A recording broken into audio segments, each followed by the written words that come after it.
செய்தியை சொல்கிறது தான் இந்த பத்திரிகையாளர் சந்திப்பு இந்த இடத்துல நான் அமைச்சிருக்கேன். மஞ்சள் வீரன் திரைப்படத்தின் இயக்குனர் செல்லம், தம்பி டிடிஎஃப் வாசன் இந்த படத்தில் கதாநாயகன் நடிக்கிறான்றது எல்லாருக்கும் தெரியும். படம் பூஜை போட்டாச்சு.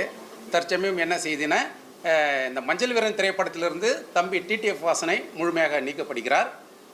அவருக்கு பதிலாக வேறு ஒருவர் கதாநாயகன் நடிக்க உள்ளார். அந்த புதிய கதாநாயகனையும் படத்தின் புதிய லுக்கையும் வருகின்ற அக்டோபர் மாதம் 15ஆம் தேதி பத்திரிகையாளர்களிடம் அறிமுகப்படுத்துகிறேன். இந்த செய்திக்காக தான் உங்கள்கிட்ட நான் சந்திச்சேனே. இப்படி நம்ம பேருக்கு எடுத்து அனுப்புறது எந்த வகையில் நியாயம்? அதுதாங்க என்னோட வருத்தமே.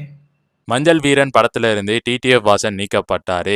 இந்த நியூஸை அனௌன்ஸ் பண்ணியிருக்காரு மஞ்சள் வீரன் படத்துடைய டைரக்டர் செல்லம் அவர்கள். டிடிஎஃப் வாசன் ஒரு யூடியூபர், மோட்டோ விளாகிங் சம்பந்தமா வீடியோஸ்லாம் போடுவாரு. அவருக்கு நிறைய ஃபேன்ஸ்லாம் இருக்காங்க. இதெல்லாம் நமக்கு தெரிஞ்ச விஷயம். டைரக்டர் செல்லம் அவர்களோட சேர்ந்து டிடிஎஃப் வாசன் ஒரு படம் பண்ண போறாரு அப்படின்னு ஒரு நியூஸ் வெளியாச்சு. அது மட்டும் இல்லாம அந்த படத்துடைய ஃபர்ஸ்ட் லுக்கும் வெளியிட்டு இருந்தாங்க. என்னதான் டிடிஎஃப் வாசன் நிறைய சர்ச்சையில மாட்டி கேஸ்லாம் வாங்கி உள்ள போயிருந்தாலும் இந்த படம் எப்படி தாண்டா இருக்க போகுது அப்படின்னு சொல்லிட்டு இதை பார்க்க நிறைய பேர் வெயிட் பண்ணிட்டு இருந்தாங்க. நிறைய பேர் இந்த படத்தை ட்ரோல் பண்றதுக்காகவே பார்க்கணும்னு வெயிட் பண்ணிட்டு இருந்தாங்க. இந்த படத்தை பத்தி முன்னாடி டைரக்டர் செல்லம் என்ன சொல்லியிருந்தாரு அப்படின்னா, இந்த படம் டிடிஎஃப் வாசனுக்காகவே எழுதப்பட்டது. இந்த படம் மட்டும் ரிலீஸ் ஆச்சு அப்படின்னா தமிழ் சினிமால ஒரு புரட்சியே ஏற்படும். தம்பி TTF Vasan next super star ஆகிறது கூட வாய்ப்பு இருக்கு அப்படிலாம் சொல்லியிருந்தாரு. ஆனா இன்னைக்கு ஒரு பிரஸ் மீட் வச்சு மஞ்சள் வீரன் படத்துல இருந்து டிடிஎஃப் வாசன் நீக்கப்பட்டாரு அப்படின்னு சொல்லிட்டு ஒரு ஷாக்கிங்கா ஒரு நியூஸ் சொல்லியிருக்காரு. அது ஏன் நீக்கப்பட்டாரு, எதுக்கு நீக்கப்பட்டாரு அப்படின்னு அவர்கிட்ட கேட்டதுக்கு அவர் என்ன சொன்னாரு அப்படின்னா,